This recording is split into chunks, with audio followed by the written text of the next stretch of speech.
Police observer, general observer, financial observer, তাদের সঙ্গে যোগাযোগ, সর্বোপরি জেলার এসপি, বিভিন্ন থানার ওসিরা, তারা যাতে শান্তিতে মানুষকে ভোটে অংশগ্রহণ করতে দেয়।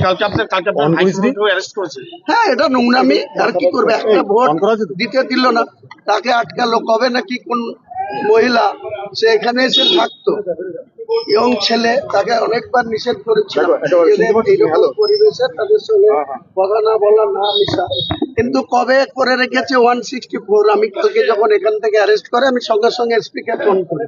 এসপি আমাকে বলে যে রিকোয়েস্ট করবেন না, কারণ এর বিরুদ্ধে একজন মহিলা 164 আলাম। সেটা কবে করেছে? উনি বলছে 15 দিন আগে। আলাম তখন কেন স্টেপ নেন?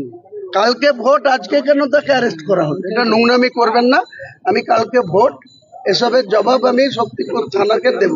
কালকে ভোট পিসফুল হোক, তারপরে আমি শক্তিপুর থানাকে দেবো। নোংরামি, এখানে অনেক ক্রিমিনাল ঘুরে বেড়ায়, তাদের অ্যারেস্ট করে না। গিয়াস বলে একটা ছেলে পিটুপাড়ার, তার বিরুদ্ধে কোনো কমপ্লেন নাই, তাকে শুধু আমাদের হয়ে ভোট করছে বলে তাকে নিয়ে গিয়ে থানায় বসিয়ে রেখেছে, ডিটেন করেছে। এসব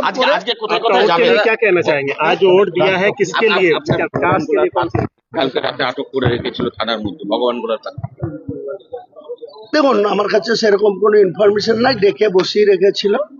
তো এসব করে আটকানো যাবে না। ভগবানগোলার প্রার্থীর নামও হুমায়ুন কবির, সে জিতবে। মৌলানা হাবিবুর রহমান জলঙ্গির প্রার্থী, সেও জিতবে।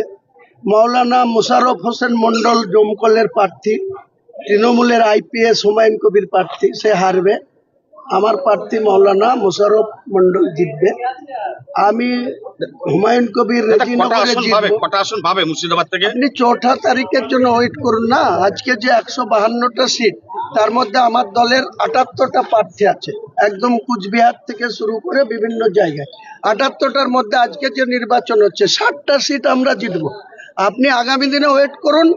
80 থেকে 85 সিট নিয়ে বাংলায় যাব, আর বিধানসভায় যাব। বিধানসভায় আমি যাব না, আমি সমস্ত জিতা সিটের প্রার্থীদের নিয়ে ঐতিহাসিক মুর্শিদাবাদ, যেখানে নবাব প্লেস ছিল, বাংলা বিহার উড়িষ্যার শেষ নবাব সিরাজদৌল্লা বসতো, তার মতিঝিল পার্কে ওয়েট করব।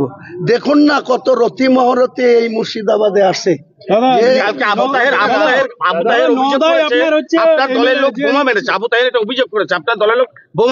আমার লোককে যদি কেউ পাথর ছুড়ে, তা আমার লোক কি তাকে রসগোল্লা ছুড়বে?